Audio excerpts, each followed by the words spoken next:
Penny had been making the absolute final changes on her book for months and months. It had been like 6 months where she had actually finished the book. She had gone through all of the editing and the cover and the metadata, and all of this sort of work was already complete.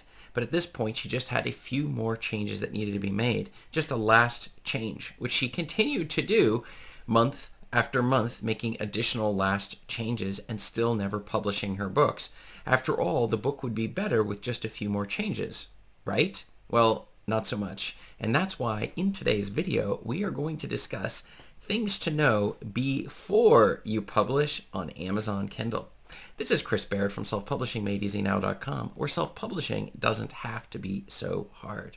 So the thing is, Penny, she is a writer, a first-time writer. She writes psychological thrillers, and she lives in Alabama, and she's been working on this for a long time. She had a very good idea of exactly the storyline and how additional books were going to be playing out along the same line of the same character, following this character around within these psychological thrillers. A very exciting concept, and based upon what I was looking at the outlines that she had been working on, I could see this was definitely a really good idea, a book that was definitely going to sell and was worth getting on the market. The thing was, she wanted to get her book out and to be a bestseller and to finally have her story that she's been thinking about for all of these years on to the market. But the problem is that she discovered there were just so many improvements that needed to be made before she would put the book on the market.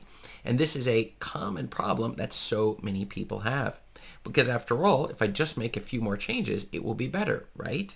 So she noticed around the same time that another book was coming out into nearly an identical target market. So in other words, the same niche, this psychological thriller niche, and particularly some other details of this that make it specific to her when were coming out onto the market. And the thing was, she realized that if she didn't act soon, this could bring other books in, and the competition level is going to grow within this market, all because her book wasn't out in the market. But she began to doubt herself and realized that she didn't want to release the book until it was ready, or she would make a fool out of herself. She's a first-time author, and she just wanted to get it right with her very first book. So she came up with a few ideas. The first one was she would reread her book just one more time, one more reread, where I read through it, and then like if I cut out this chapter and I cut out this paragraph, and I add in some additional things like that and change some of the characters, that then I'd be complete. And so she continued this process of doing that. She said this was the final thing.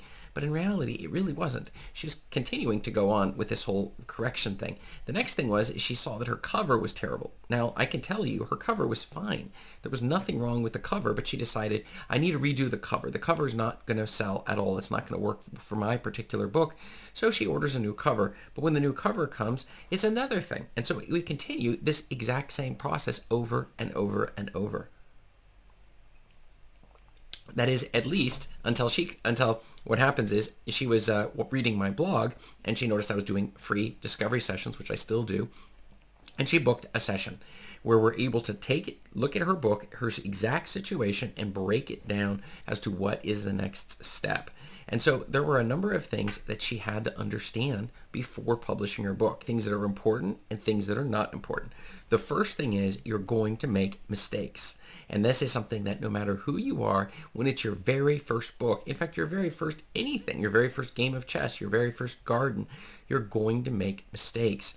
And the thing is, you have no audience. So there's nothing really to be embarrassed about. It's not like your book's going to come onto the market and then all of these people are going to come out and say, oh my goodness, I found a spelling mistake on page 42 or something. This is not how this works with books. What happens is we have no audience when we first put our book onto the market if we haven't been building some sort of a social media presence or some sort of a content marketing strategy. So that's the second thing. The third thing is some things can only be learned after you've actually had your launch. And this is true with a lot of stuff. It's difficult to learn to swim until you've actually gotten into the water. And so with book publishing, you may be thinking that it's easy, in fact, to get your book onto the market and have it amazing before you've ever made any mistakes. And this just isn't going to happen. Often just doing the very thing, going through the steps and better, just getting something that's good or okay onto the market is absolutely of critical importance when you're getting started. And this is something that so many people fail to do. They don't understand this idea that when you launch something, that triggers a whole series of things inside of you as a writer that says, I am now a self-published author, and people start buying the books and giving you feedback and going back and forth to help you with your books in the future. But if you don't have this feedback loop, how are you knowing whether your books are good or not? It makes it impossible for you to figure this stuff out. So the other thing, it's worth seeing your top competitors. This is a few things that are worth doing. Looking at your top competitors, their books, and make sure that your title and subtitle clearly communicate who your book is for, what value it's going to provide, and number two, make sure your cover looks similar to the best sellers in your niche. The people who are spending lots of money to buy all of these books, they're telling you what they expect to find in her case, in Penny's case, a psychological thriller. And that's an incredibly important point. So we don't want to just jump over everything and just push something onto the market for the sake of it. No, we're going to do our research, and there's a whole bunch of additional layers that I go in with my clients on a regular basis when we're looking at the deep dives into each of the steps. But we keep things easy, not so difficult, because by simply looking at only one thing at a time. And if your book's not on the market, let's get it on the market. If we've just done the basics, we've got those things in place, we're ready to get on the market. And we can make changes to the book afterwards. And the thing is that she found it helpful going through this because I was bringing up a lot of points that she had sort of thought about in the back of her mind, but nobody had actually ever said, have you considered this? Have you considered that? And that's one of the things I really enjoy sitting down with writers and authors to discuss exactly where your books are at and what can be done in the future. And even just a free discovery session, which you can book below in the description, will help you overcome that exact barrier. So the thing is, what did she finally do? She finally did manage to upload the files. She got them onto Amazon. She filled out all of the metadata, and then she was hitting a problem with the bio. Her author's bio was not in place. So what did she do? She started to think, well, maybe this publishing, maybe I'm not really ready to publish the book. And she started thinking, maybe my keywords are off and I should really wait on them. And I've also heard of the importance of building an email list. And so maybe I should start setting that up before I put my book out.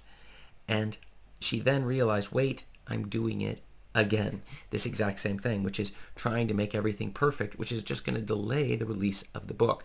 So she decided, no, I'm not going to fall for this time. So she actually hit the publish button, even though she didn't have a bio, a picture of herself, and her bio was not great. I agree, it was not particularly all that great. And she saw some sales. She had her friends and family, of course, do the initial sales, but she saw some additional sales that were happening there and began to realize that there were some things she could change.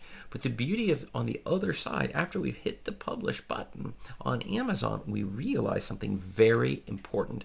And that is that when we get to the other side of it, our book is on the market and we're in the feedback loop. And now we can go in there and make changes to the content, both our paperback and our ebook, no problem making changes. Now the title can't be changed on the paperback version without completely taking it down, but you can on the ebook, and your contents, what's inside the book, you have permission, you're allowed to go about making changes to that without it creating too much of a problem. So if you find spelling issues or things that could be improved, though I often recommend that you simply move on to writing the next book, unless we're talking about stuff that your readers are pointing out to you that should be corrected on your first book. You've gone through the basic steps, the ones you get in that free checklist I have below in the description. You moved through those steps in order to give yourself the best chance possible to get your book to sell. And then at this point, we're now ready to hit publish and move on to the next book, and you'll discover something really magical.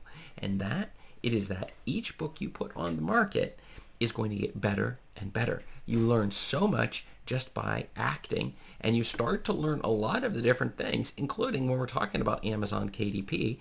The fact is the algorithm and how exactly it works, and that's one of the reasons why you're going to want to learn more about breaking down KDP publishing algorithm right over here. I'll see you over there. Thanks.